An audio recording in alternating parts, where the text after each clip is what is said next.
let's go for it. Right, so the first one I'm going to show you. So with these components, they generally have additional classes we need to add. So I'm going to start with the first one, which is to do a web page. So the component you will need, you can go down here and you go web, and then you'll see T-Web browser is one of the things that pop up. So you'll add a T-Web browser component, and you'll add a T-Web browser component, and then what I did, I just changed my name of this component to, because it's a web browser, so I went WB and then about. So this is just, yeah, as I said, you can open any web page that goes anywhere, doesn't matter. And then in the button, the only thing I did was the wrong button. That one, so that one, that one, so that one. So in the button, it's just your component name. It's just your component name dot navigate, and then in there you can then put in your website link, the URL of the website. So you can put anything in there, and then it will take you to that website. And that's literally all you do. So it's nice, easy, and not difficult to run. It could maybe ask for a unit to be added. Then you, in your users, just type in that. So it's a capital letter S, capital letter H, capital letter DOC, and then capital letter V, and then a W. That could be a unit that you need. Can't remember. I typed it in, but I don't know if when you add the component that it might come in by itself. That might be. And then the next one, your media player, is also just by components. You can go media. If you type in media, you'll see there's a T media player. So you just click and drag it across, and you'll get that toolbar, all the options. Then in my button, what I did, so my component for this thing, the component name is just called media player. Didn't change the name, left it as it was. So you'll just go media player 1 dot file name, and then you'll put your music file in there. So obviously you can have a variety of files, and then either use if functions or whatever for, depending on who signs in, that you can get that. And then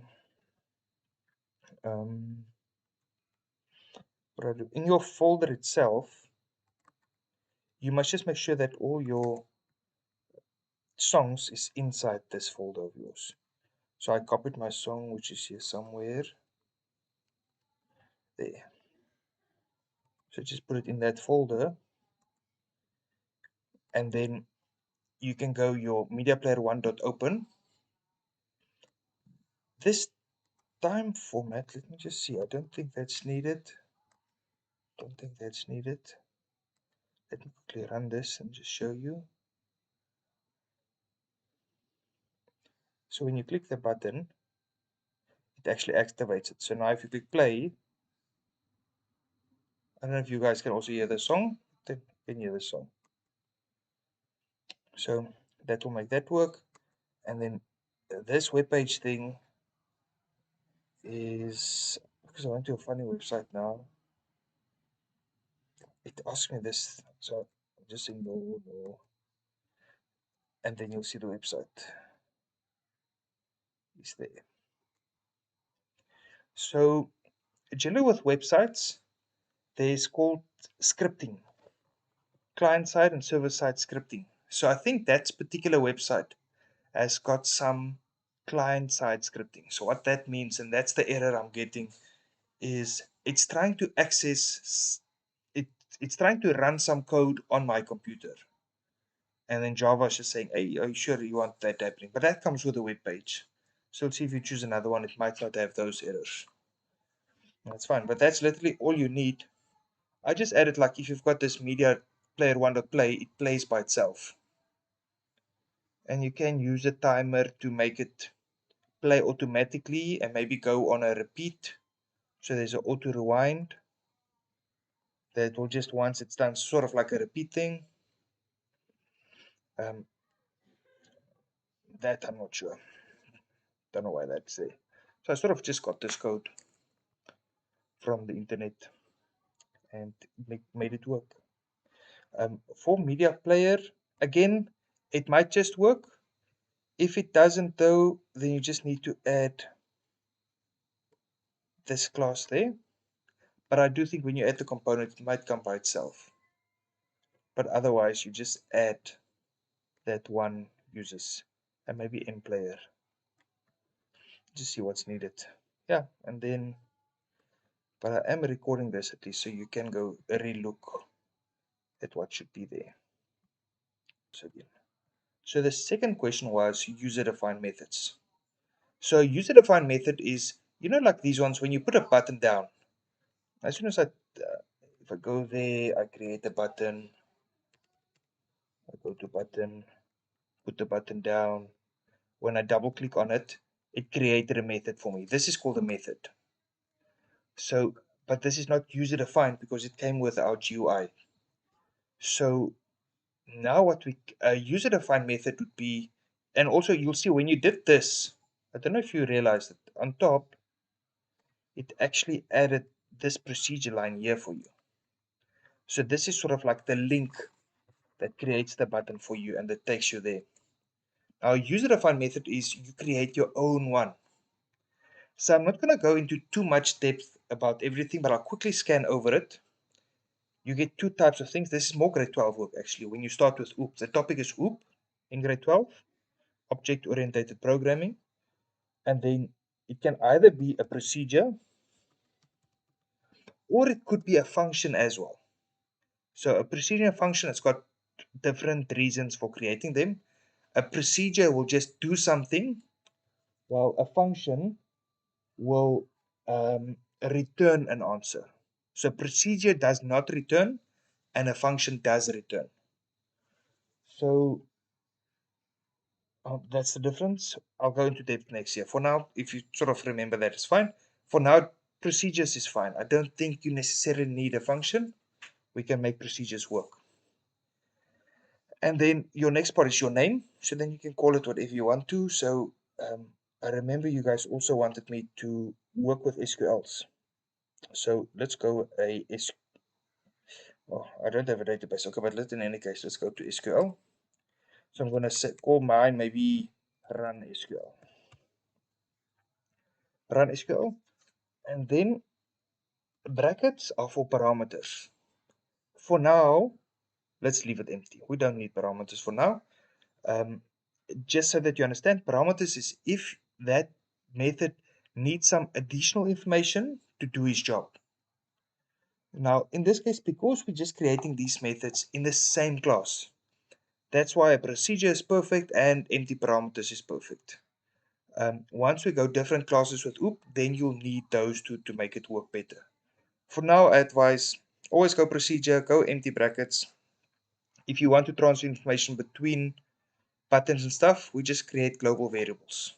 So once you did that, you go Control, Shift, and C. So let me just do that again for you. So you type that, and then what you do is you click the Control button, or you hold it in, and the Shift key, and C. Control, Shift, C. What it does then, it jumps here to the bottom, and it created sort of like what happens when the button is clicked. And now in here, you can do code. So just for interest's sake, I'm going to go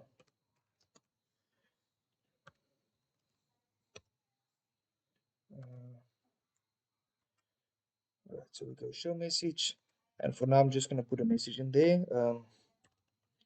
Let's say working. All right, so whenever this method is run, it's going to show that message. Now obviously I'll show you how we can put like more code in there, but then let's say in button 3. So what you can do now, every time you want So in here, there could be lots of a whole procedure of doing a lot of things. A lot of lines of code you can put in there. And then whenever you need that, you can just write the word. So I can put run SQL there. This would automatically run this thing. And you can do it in all your buttons. Like that button, I can also now just say run SQL and it will do that. And in my other button, I can also now just say the method name. So you just put your method name. So now if I play the program, if I click this button, it shows that. If I click this button, it's first going to do that, but then it also does that line and everything else. And also when I click this button, it does all that and that. So that's sort of the nice thing. So especially when you want to do a certain piece of code multiple times, you need it in a lot of buttons, you want to every time do that same code. You put it in your own method, and then you just call that method every time, and it will do that for you. So this is a user-defined method. So what we can do with SQLs, you can go on top and go create a variable for you. Let's say string SQL. Just create a global variable there. Sorry, SQL type string. And then what you can do, let's say this one, you can say SQL must get the value of whatever. So you can put a SQL statement in there, and you can go to this. Oh, so you can put a SQL statement and then call the run SQL method. And then in here you could put a different one. So let's say this one was a. I'm not going to do everything because I don't have a database now and what. But so that could be a select star from whatever, and then this one could be the select only the names from the table, and then it could have a where also with something. And then this one could be, so with this run SQL, the code I'm going to show you now is only for selects. So this one could then be a select the ages or the sum of the ages. You know, you've done the SQLs a bit, so from whatever. So you can have like different selects depending on what's happening. And then what you can do in here is you can go and put the code. So for an SQL to work, firstly what we need is, so you'd have had your database thing here. So you would have your the grid, uh, the database grid. You'll have that one, and you'll have your data source, and you'll have your ADO table, and then your connection, ADO connection. And then remember when we did this, I told you there's a thing called ADO query, and I said we'll only use it when we do SQLs. We're going to do SQLs now, so I'm going to put it in. So you'd have those components. So quick recap, I'm not going to do it now, but your connection, you'll go to your connection connected to the database. Then you link your table to the connection and you choose the correct table. Then you go to your data source and link that to the table, and you link your data source, or your DB grid you link with the data source, what will be displayed. Now for this query, what you'll do is, for now you don't actually do anything. What you can do though is, also by the connection, you also just connect it to your ADO connection. So you also connect it to ADO connection with your query. That's the only thing you'll do for now with this. Then what you'll do with your code, inside your normal one, because you put now all your SQLs in all those places. In each of your buttons, you put like a different SQL because you want different things displaying. Then in your user-defined method, so I just quickly copied the code here. What I wanted to show you guys to make my life easier. So then we'll need this part.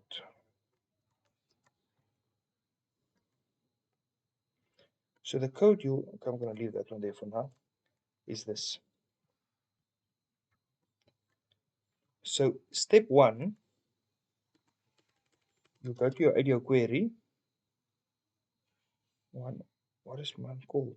I thought it is ADO query. Yeah. You'll close your ADO query.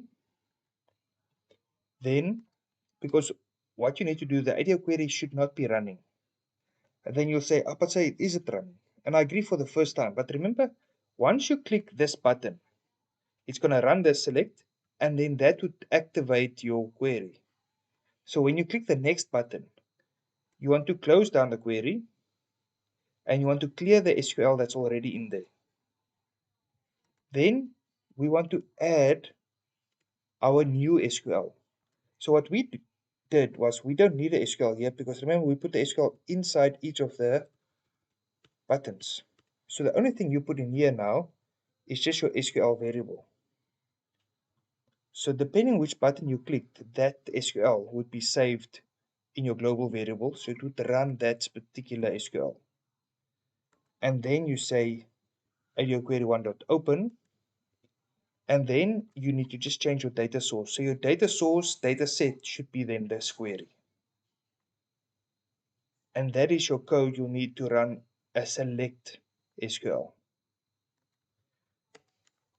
Update, insert, and delete. They are separate. So you could have maybe a run SQL or a run select SQL, and you could create another method for yourself, a run like a change SQL, because your insert, update, and delete are the same but different than this one. You'll also close, you'll also clear, you'll also add, but instead of opening, you'll actually do an execute query. So the instruction would say something like that. Yeah, that execute SQL. So you run this one if it's any of those three. If it's a select, then you do the open one. And remember with the select is the one we want to display. So select will have this line because we want to display it. If you do the other three and you do the execute SQL, then you won't have this line. Because when you're just updating, there's nothing to display because you just went and updated the table. So generally what you could do is you could do put that maybe as an update, then run your update SQL, then immediately after that, change your SQL to a select and run the select one. So that it would do the update, and then when it's done, it will do the select statement. So that it sort of shows you what you've done that you can do. So, but you can think creatively about it. That's for your pet. If you've got the idea that you want, you can always just ask me and then I'll help you through that. But yes, so this is the code you'll need to run for a select one. And then these bottom two lines will just change when you want to do update, insert, or delete from there. So this part here, this ADO query, is this component's name. So if you change this name, if you went to his name and you changed it to something else, then you'll change that. In your practical tests and stuff, they like changing your ADO table to just a TBL and then the table name. I don't like changing them. I know you're supposed to change component names. I don't like changing those. I might say ADO table and then the table name. I might do that if they really want to force me to change it. But I like to know the difference between this component's name and the table's name. Generally in your database, if the table is called TBL staff, then when they come here, they call this component also TBL staff. And it might be a little bit confusing as to which one are you actually talking to. So especially for people like you that you're starting now, and then if you see the same name, then you could get confused as to are we talking about the component or the database or what's happening. So that's why personally I like keeping the names just static for now. Then we know audio table, audio query. So those ones are these names. And obviously this data source is that data source, this one's name.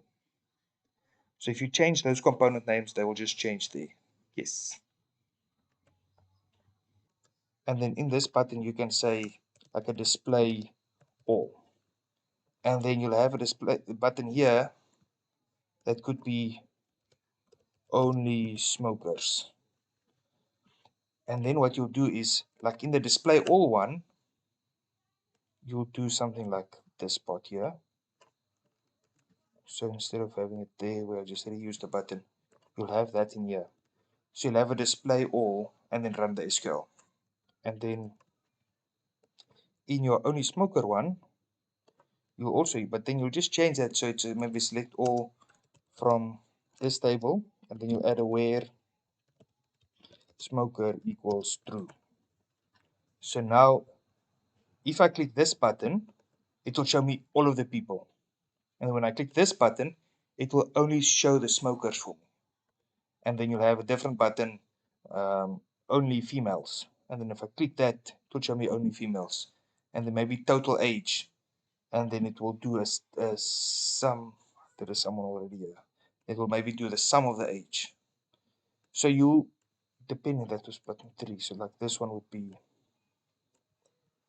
this one I'll probably call then total age. So the idea is, depending on which button you click, the SQL will change and then it will run this SQL. Run this code with that SQL. So then you'll see different things depending on that.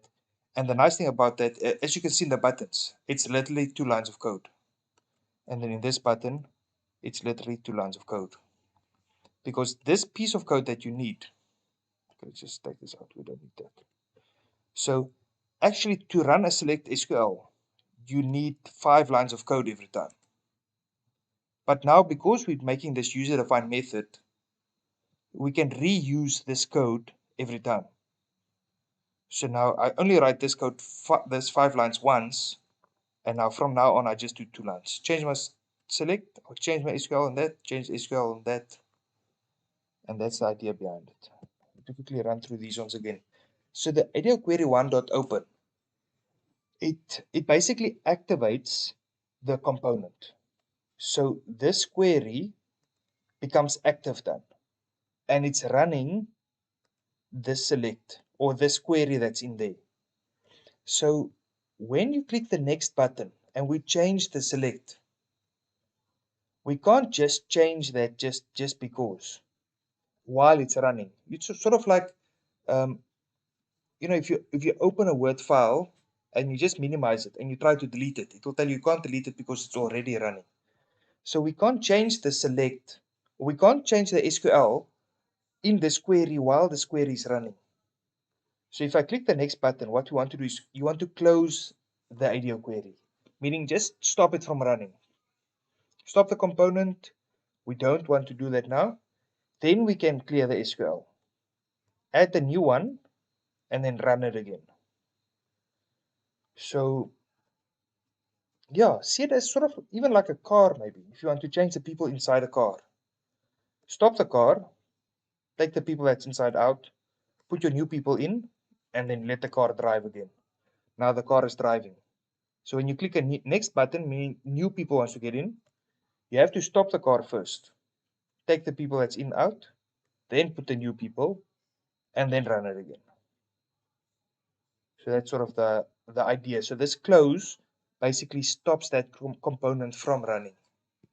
That's why I said the first time you click it, it's sort of stupid because the component wasn't running.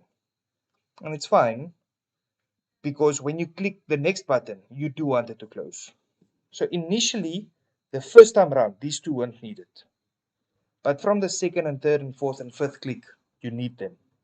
Because then the first time already activated this component. So now you want to stop the component, clear it, add the new one, and then run that new one. And that's going to continue on running until you click it again to stop it again and clear it and add it and so forth.